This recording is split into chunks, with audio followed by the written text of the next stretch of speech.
Hi everyone, welcome back. My name is Valentina, your host for the Vibrant Podcast, and today we have a very special guest, one of the main protagonists for the movie Night Terror.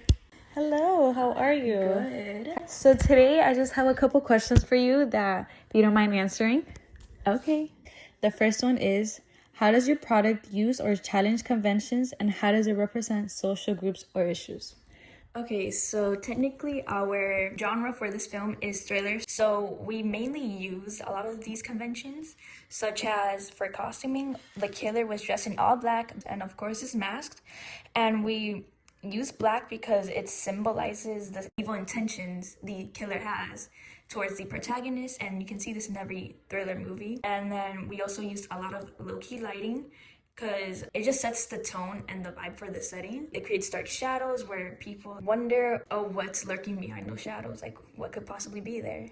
And then we also use startling sounds. For example, the diegetic sound in the movie when the killer snaps the twig, that startles both the characters and perhaps the audience, because, you know, it's laughter at first and all of a sudden you turn back and you see this killer with a knife pointing at you. And of course, we use a prop knife just to show fear and aggressiveness towards the protagonist. And when it comes to social groups, you know, these obviously show these young teenage girls being stalked by a killer, which, you know, that shows how women specifically, they get targeted by these crazy people at night, especially. And this also shows how this situation the characters are placed in can mainly happen to anybody, and how, you know, when danger is put in your normal everyday life, like, you don't know how to react to it. Like, obviously you do, but at the same time you're missing parts of it, such as when the girls started running away towards the house to their safety, but they didn't call 911 as they were running, and compared to they called 911 at the end, towards the end of the film, where unfortunately it said call failed. And that just shows how young teens, how they don't really know what to do in these dangerous situations. Yeah, exactly, because their frontal lobe is not fully developed, so they don't have much knowledge on the situation they're in. So yeah. Okay, interesting. So my second question is, how does your product engage with audiences, and how would it be distributed as a real media text? Okay, so, you know, in the beginning, very first scene, you see the girls are laughing, and all of a sudden, you know, the situation completely changes when they hear the twig snapping, which I guess catches the audience attention to what's going on. And, you know, they see the killer fully reveal themselves, and then from there, they want to see what are they gonna do? Like, are they gonna stay there, or are they gonna run away? And then it's just, as the killer's coming out, you know, you hear this suspense noise coming from the movie. And this builds the adrenaline towards the audience as they're watching. And of course, the chase scene, you know, the suspense music that they hear adds to their adrenaline and more suspense and more fear. And then obviously at the end, you know, they're in the room and, you know, they think they're okay and all that. But obviously before that, they hear the sound effect of the window breaking, and then, you know, that's where everything goes to shambles. And so towards at the end, you know, the killer walks into the room and it leaves off a cliffhanger where the killer is about to stab them, but it just cuts to the title card, which, you know, people want to know, did they die? Did one of them live? Did they both survive? Or what happens next? So they want to continue to watch the rest of the movie and see what the plot is about. It keeps them engaged. Yes. Yeah. And then we would use clips from the beginning and just post them on social media, because that's where everybody is, and everybody To attract viewers? Yes, attract viewers and get them interested into it, and have them have a knowledge of this film. And then, you know, as it gets more attention, you know, hopefully get the full film. And from there, we have people put it into streaming services, small, not like Netflix at first, like Tubi, you know? And then people watch it, and hopefully with the good ratings can build up into bigger streaming services, and then make it to the goal of a theater where everybody can watch. Okay, perfect. Okay, so that leads us to my third question, which is, how did your production skills develop throughout this project? So a lot of my filmmaking skills I've learned a lot, really. like how to use a camera, a microphone, how to edit, include sound, all of that. So, the tripod we used when we placed the camera, it gave us a lot of functions. So while we were filming, give us that camera movement we wanted. So for instance, in that chase scene, when we're running up towards the house, when me and the other character, Sarah, we run towards, like, we do a left, the tripod allows for a pan shot to be done, and then to like follow, to track the characters of where they're going, and then does a pan back to the killer where it's following them, and do a pan again. So that came really in handy, as well as a tilt. I did not know what a tilt was when it comes to filming, but again, the tripod we use was handy with that. We were able to do tilts for many of our clips, including the ending scenes where we went into a high angle from a point of view shot where you can see the killer stabbing. That's where it leads off to the cliffhanger and then title card.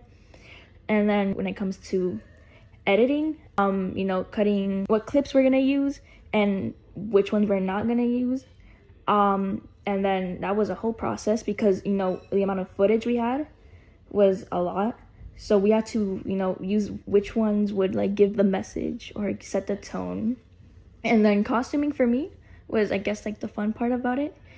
For the killer, obviously we wanted, again, for it to be, typical, all black, masked, scary mask too, and obviously a weapon, or you can say, to, I guess, chase down people. And then when it came to sound, I pretty much searched on the internet for copyright free, or free copyright, whatever, how you say it. And then had to import it onto the editing website we used, which was CapCut, which all three of my group members, two of my group members and I knew how to use or were familiar, but more familiar was our main editor, Sarah. But we also, we would go work together and search through CapCut to see what filters we can use so we can add just set the tone and set the environment for the audience to watch. So yeah. Okay. My last question for you today is, how did you integrate technology, software, hardware, and online in this project? Okay, so we technically did use a lot of technology to create this movie opener. So starting off with the camera, we used a lot of the functions that included the camera included, such as the zoom ins and zoom outs. For example, we included the zoom ins when we were introducing the killer, just to have a better zoom in into his, I guess you can say, costuming and body language.